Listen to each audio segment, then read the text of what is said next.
Hello dear viewers, आज के जो हमारे गेस्ट है वो है एडवोकेट सुरेंद्र सिंह सोहल जी। और कई ज्वलंत मुद्दों पर अपनी बात रख रहे हैं और किसी कारणवश डिसकंटिन्यू हो गया था हमारा जो आज का टॉक था, तो दोबारा से फिर अपनी बात ये करना चाहेंगे। और विशेष रूप से इन्होंने जैसे कुंभ मेला जो कि ऐतिहासिक मेला रहा है उसके बारे में कुछ अव्यवस्थाओं पर बात की। इसके अलावा जो हमारा जो डिपोर्टेशन के मुद्दे पर बात की और कई आर्थिक मुद्दों पर बात की। तो मैं गुजारिश करूंगा सोहल साहब से कि अपनी बात को कंटिन्यू करिए सर। हाँ जी व्यूअर्स, मैं अपनी बात को जारी रखते हुए जहाँ से बात छोड़ी वहाँ पे आ रहा हूँ कि मैं कुंभ की बात कर रहा था। कुंभ विशेषता जो कुंभ में अव्यवस्था हुई वो अब जग जाहिर है, पब्लिक डोमेन में आ चुकी है। ज़्यादा लंबी बात ना करते हुए सिर्फ इतनी बात कुंभ से जो इस मौजूदा बातचीत में जो आ रही है, जुड़ रही है, वो ये है कि कुंभ की अव्यवस्था की वजह से कितने लोगों की जान गई, कितने लोग फटड़ हुए, और परंतु सरकार उनकी गिनती आज तक नहीं बता रही। जब नागरिकों द्वारा इन कुव्यवस्थाओं को सामने लाने की कोशिश की गई, जहाँ वीडियो वगैरह के माध्यम से या कुछ यूट्यूबर के द्वारा, तो सरकार उन लोगों के ऊपर, उन यूट्यूबर के ऊपर जो है सख्ती का स्टैंड ले रही है। कुंभ की बात में सबसे कुंभ इससे पहले भी होते रहे हैं, और क्योंकि ये एक धार्मिक सांस्कृतिक प्रोग्राम है जिसमें सरकार का सिर्फ व्यवस्था को देखने का काम होता है, ना कि उसमें कंसर्न पार्टी बनने का। परंतु मौजूदा कुंभ में सरकार द्वारा प्रचारित किया गया कि ये कुंभ 144 साल का सबसे बड़ा कुंभ है, और इसमें अब लास्ट में था कि 64 करोड़ लोगों ने भागीदारी की। ये लेकिन जो इलाहाबाद प्रयागराज शहर है जहाँ कुंभ का जो आयोजन किया गया, उसकी आबादी 50 से 60 लाख है। वहाँ इतने लोग, अगर ये सोचने की बात है कि वहाँ अगर सरकार के दावों को मान भी लिया जाए तो 64 करोड़ अगर लोग वहाँ नहा चुके हैं। सबसे पहली बात तो ये आंकड़ा कहाँ से आया। दूसरी बात, अगर 50 लाख वाली आबादी में इतने लोग एकदम से आ जाएंगे तो वहाँ की व्यवस्था का क्या होगा, ये सभी लोग जागरूक हैं, सभी इसमें समझदार हैं, ये सोच सकते हैं।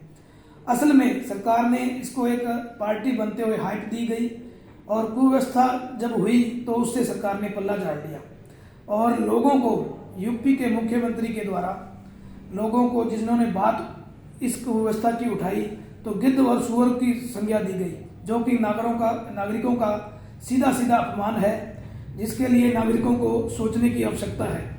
और ये कोई नागरिक, जो हमारी जनता कोई और नहीं थी, जो सनातन धर्म की बात करते हैं उसी को सनातन धर्म को मानने वाले लोग थे। जो वहां गए वो भी सनातन धर्म को मानने वाले थे, और जिनकी मौतें हुई, जो फटड़ हुए, वो भी नागरिक जो है सनातन धर्म के नागरिक थे। परंतु सरकार में असल में अपनी अव्यवस्था को छुपाने के लिए सरकार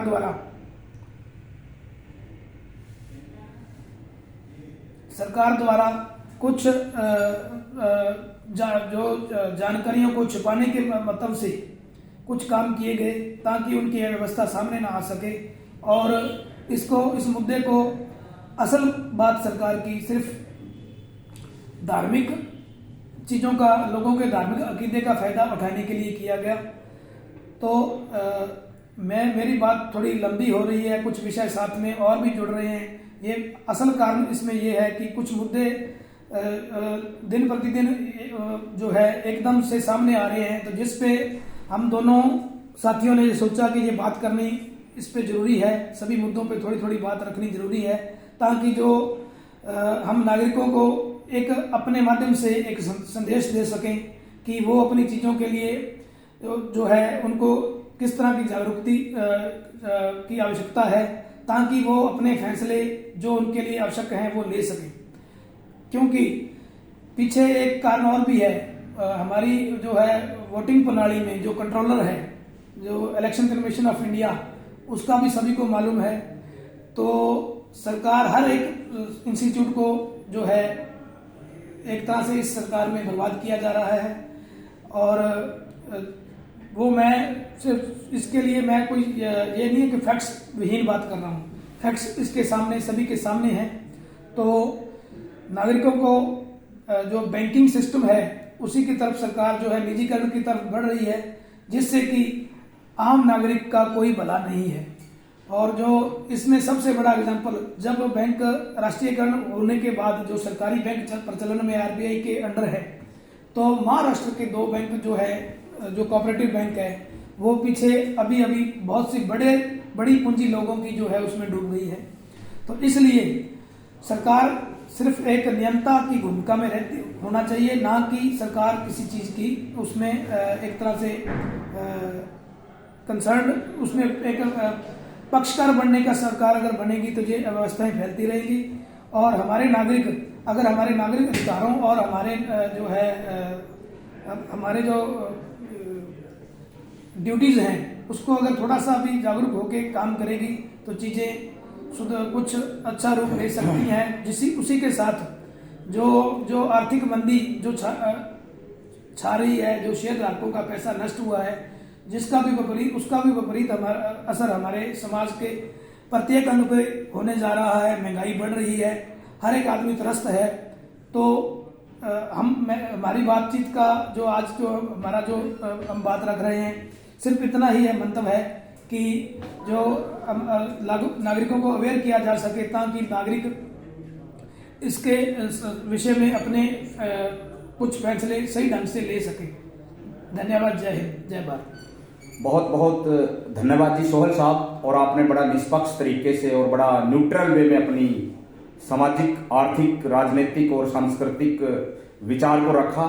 और जो कई ज्वलंत मुद्दे थे, चाहे वो कुंभ का मेला है, चाहे वो यूएसए प्रेसिडेंट ट्रम्प के द्वारा दी जा रही धमकियां हैं, या और कई मुद्दे हैं, उनको बड़ा विशेष तरीके से आपने उजागर किया। तो उम्मीद करता हूं आप यूं ही बार बार अपने विचारों को इस चैनल के माध्यम से पब्लिश करते रहेंगे। Thank you very very much. और सभी साथियों का, जितने भी फॉलोअर्स हैं, सभी का बहुत बहुत धन्यवाद है कि आप निरंतर हमारे चैनल को यूं ही लाइक कर रहे हैं और कमेंट्स कर रहे हैं। Thank you very much. दोबारा फिर यूं ही मिलेंगे आपको किसी नए मुद्दे के साथ। और आज का जो मुद्दा था वो मुझे लगा कि बहुत ही ज्वलंत मुद्दा है, क्योंकि डायरेक्ट बैंकिंग सिस्टम से जुड़ा हुआ है। और बैंकिंग सिस्टम एक बहुत बड़ी, इतनी महत्वपूर्ण इजाद है भारत की, जिसमें कि निरंतर रूप से हम सोच रहे थे कि कुछ विकास होगा, क्योंकि banking sector direct agriculture system से जुड़ा हुआ। अगर एग्रीकल्चर सिस्टम वीक होता है तो बैंकिंग सिस्टम भी वीक होता है, अगर बैंकिंग सेक्टर वीक होता है तो एग्रीकल्चर सेक्टर भी वीक हो जाता है। तो आज बहुत अच्छे विचार दिए और बड़े निष्पक्ष विचार दिए सोहल साहब ने। तो thank you very very much. Thanks again. Thank you.